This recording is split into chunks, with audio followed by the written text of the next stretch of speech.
fellowship is an important part of our faith. This is to remind that every one of us, we are not alone in this world.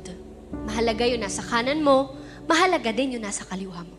Dapat maisip natin at matutunan natin, maunawaan natin kung gaano kahalaga ang fellowship. Hindi po pwede natin na, ayaw kita kasama. Hindi kita kailangan.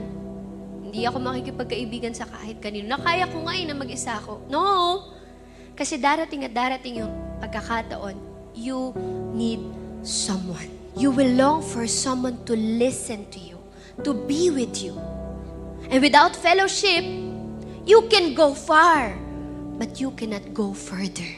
Kahit nasaan ka mang aspeto ng pananampalataya mo, fellowship provides us strength. When we go through this situation, marami po tayong pagdadaanan.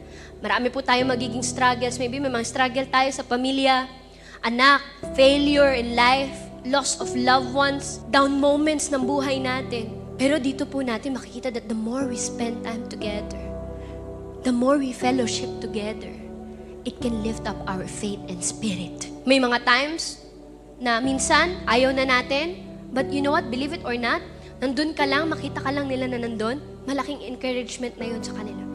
Kaya lang, as we grow together, because we are sharing life together, hindi mawawala ang kiskisan.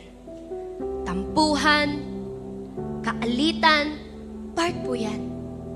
But in the end, we work it out together.